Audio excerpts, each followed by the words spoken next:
अस्सलाम वालेकुम दोस्तों, कैसे हो? उम्मीद है कि सब खैरियत से होंगे। अल्लाह आप लोगों को ऐसे ही खुश रखे।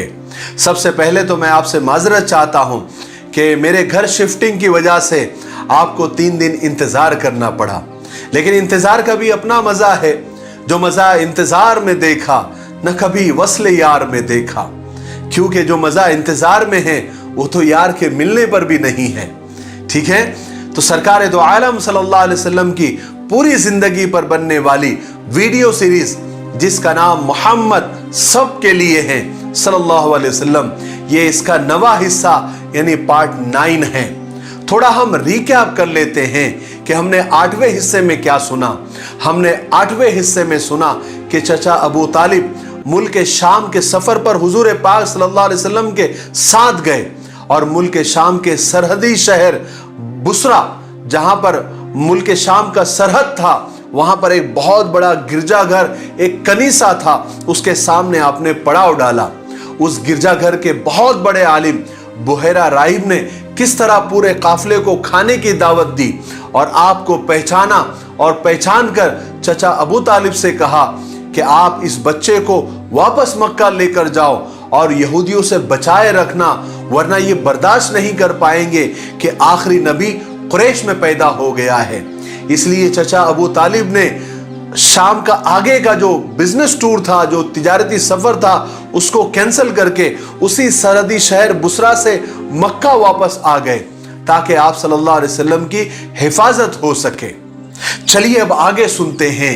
अब हुजूर पाक सल्लल्लाहु अलैहि वसल्लम की उम्र 12 साल से ज्यादा हो चुकी थी और आपका ज्यादा वक्त तन्हाई में गुजरता। उस उम्र में बच्चे खेल कूद में अपना वक्त खराब कर देते हैं, लेकिन आपको ये बात बिल्कुल पसंद नहीं थी कि आप अपना सारा वक्त खेल कूद में खराब कर दें, बल्कि आपको इस छोटी सी उम्र से ही ये बात पसंद थी कि आप तन्हाई में खामोश बैठ जाएं और कायनात के जर्रे जर्रे पर गौर फरमाएं, फिर इस कायनात के पैदा करने वाले को पहचाने कि वो कौन है और कहां है। क्या वो इन पत्थरों की बेजान तस्वीरों में है या वो एक ऐसी जात है जो हमारी नजरों से ओझल है, छुपी हुई है, लेकिन हर जगह मौजूद है। आपके दिल ने कभी इस बात को कबूल ही नहीं किया कि पत्थरों के इन पुतलों में कोई ताकत हो सकती है, किसी को मारने की, किसी को जिलाने की, किसी को बीमार करने की, किसी को सेहत देने की, किसी को रोजी देने की, किसी को भूखा रखने की। आपके दिल में बचपन से ही ये यकीन पैदा हो गया था कि ये तस्वीरें और ये लात हुबुल की मूर्तियां बेअसल और बेजान हैं। ये खुद अपने नफा नुकसान के लिए बेबस है। आदमी के अपने हाथ से बनाई हुई ये सब चीजें इबादत के लायक हो ही नहीं सकती।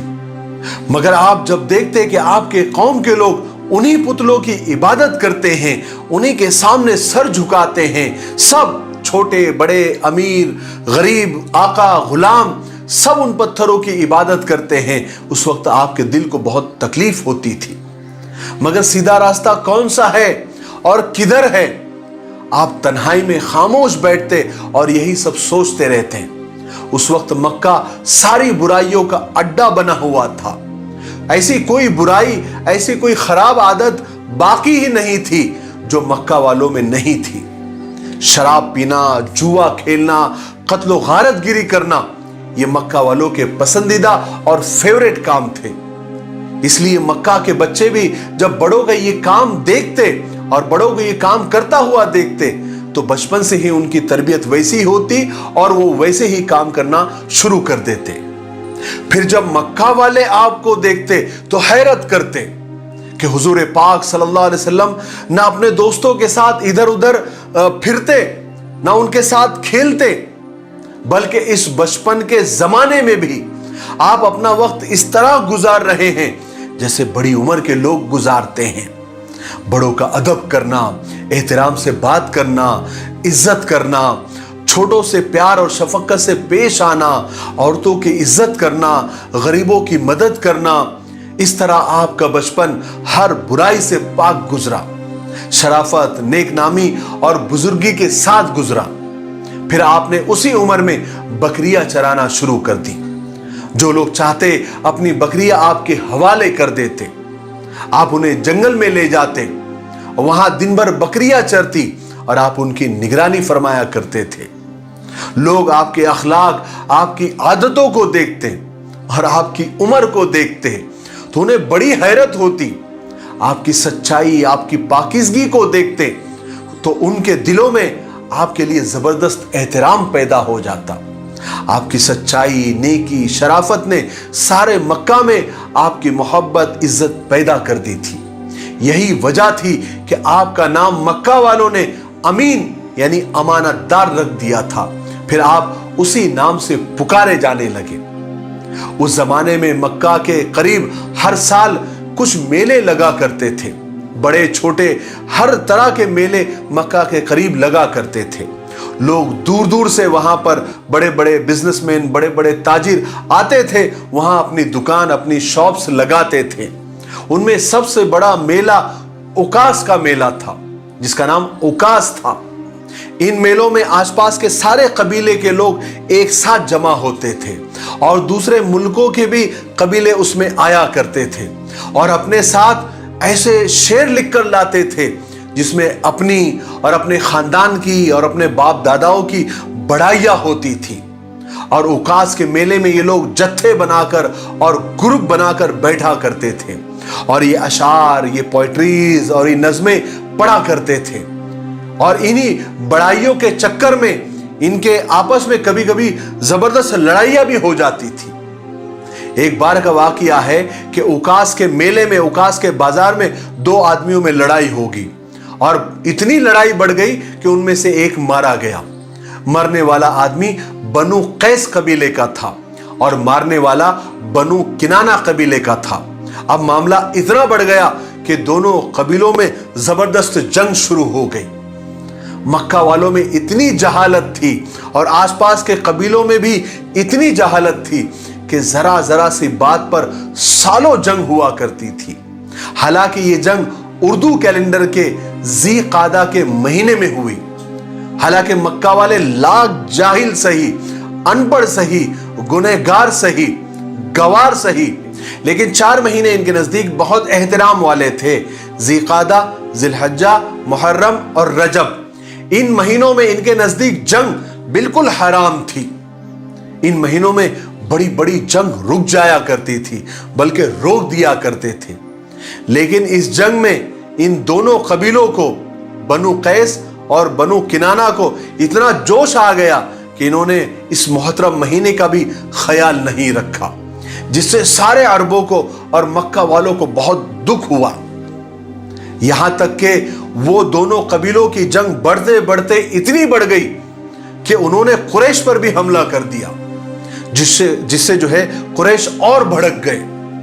उन्होंने फिर जंग की तैयारियां शुरू कर दी और इस जंग को मक्का की हिस्ट्री में और मक्का की तारीख में हर्बे फुज्जार यानी गुनाहों और बगावत वाली जंग का नाम दिया गया।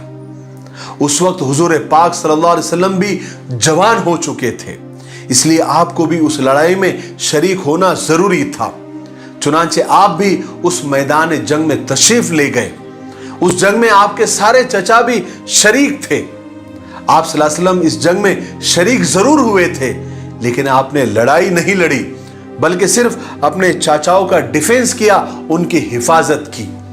यह पहली जंग थी आप सल्लल्लाहु अलैहि वसल्लम की जिसका नाम हर्बे फुज्जार था, जिसमें आप सल्लल्लाहु अलैहि वसल्लम खुद शरीक हुए थे।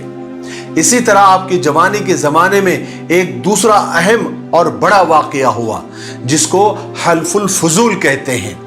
अब हल्फुल फुजूल अरबी का इतना गाढ़ा लफ्ज सुनकर आप घबराइए नहीं, मैं आपको समझाता हूं कि यह हल्फुल फुजूल क्या है।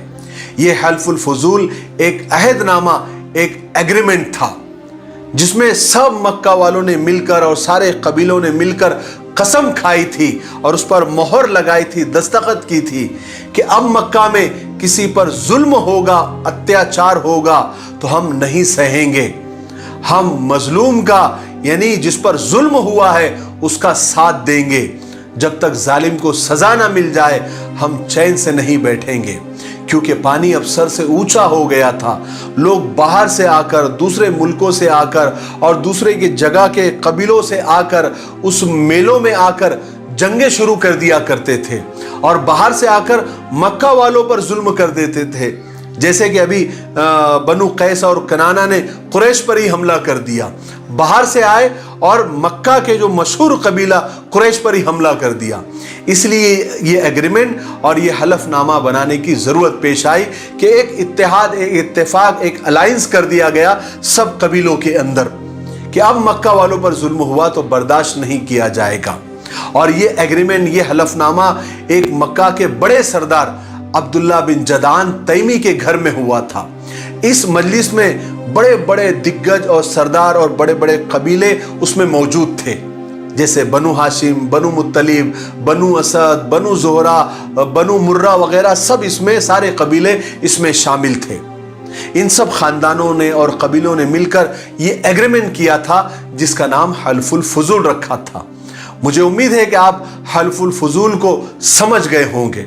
खुद हुजूर पाक सल्लल्लाहु अलैहि वसल्लम भी उस वक्त उस हलफनामे में और एग्रीमेंट के वक्त शरीक थे और उस वक्त आपकी उम्र 20 साल से भी ज्यादा हो चुकी थी और आप इस एग्रीमेंट में इसलिए शरीक हुए थे कि ये मामला मजलूमों को और मुसीबत ज़दा लोगों को इंसाफ दिलाने का और उनको मदद करने का था, जो कि आपका असल जज्बा था, असल काम था, क्योंकि आप हमेशा गरीबों की, मुसीबत ज़दा लोगों की मदद किया करते थे, उनके दुख दर्द में काम आया करते थे।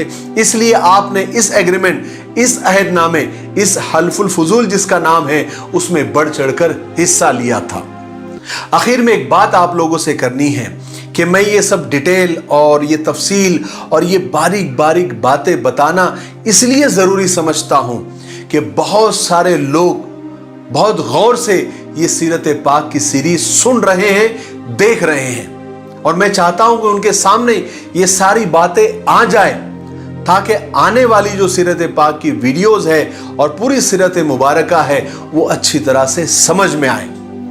फिर भी मैं आप लोगों से पूछना चाहता हूं, अगर आपको ऐसा लग रहा है कि इन बारीक बारीक बातों की वजह से और डिटेल्स और तफसील की वजह से आपको समझने में कुछ दिक्कत हो रही है, कुछ मुश्किल आ रही है, कोई परेशानी हो रही है, तो मुझे कमेंट्स करके ज़रूर बताएं। जो लोग ये चाहते हैं कि बारीक बारीक बातें भी बताई जाए, वो लोग भी कमेंट्स करें और मुझे बताएं। और जो लोग ये चाहते हैं कि बारीक बारीक बातें न बताई जाए, सिर्फ बड़े बड़े वाक़यात और बड़ी बड़ी बातें ही बताई जाए, वो लोग भी कमेंट्स करें ताकि मैं कंपेयर कर सकूं। मैं आपको बता दूं कि मैं रिप्लाई करने में थोड़ा सा सुस्त और कमज़ोर ज़रूर हूं, लेकिन एक बात मैं आपको बता दूं कि मैं आप लोगों के सारे कीमती कमेंट्स पढ़ता हूं, उस पर गौर भी करता हूं, उस पर सोचता भी हूं। आप ऐसा ना समझे कि मेरा रिप्लाई नहीं आ रहा है तो मैं पढ़ नहीं रहा हूं। मैं आपके हर एक कमेंट्स मेरे लिए बहुत इंपॉर्टेंट और बहुत अहम होते हैं, ठीक है। तो मैं आपके कमेंट्स का इंतज़ार कर रहा हूं ताकि मैं आने वाली जो सीरीज़ और वीडियोज़ हैं उसमें मैं आप जैसा चाहते, क्योंकि मैं आप पर बोझ नहीं डालना चाहता, जितना आप सुनना चाहते हैं मैं उतना ही आपको सुनाना चाहूँगा। लेकिन मेरे हिसाब से छोटी छोटी बातें भी जो समझ में आ सके वो बताना ज़रूरी है। ये मेरी अपनी राय है, फिर आप लोग अपनी राय दीजिए, ठीक है। तो आज के लिए इतना काफ़ी है, वीडियो काफ़ी लंबा हो रहा है। हम 10वें हिस्से में यानी पार्ट 10 में हम सुनेंगे हुजूर पाक सल्लल्लाहु अलैहि वसल्लम और हज़रत खदीजा रज़ी अल्लाह तआला अन्हा की ज़िंदगी की यानी जो शुरुआत है, किस तरह से बिजनेस और तिजारत से हुई और फिर बाद में जाकर कैसे उनका निकाह हुआ, ये हम 10वें हिस्से में आपको मुकम्मल तफसील से और डिटेल में आपको सुनाएंगे। तब तक मेरे लिए, पूरी उम्मत के लिए और पूरी इंसानियत के लिए खैर और भलाई की दुआ करते रहे। अस्सलामु अलैकुम व रहमतुल्लाहि व बरकातुहू।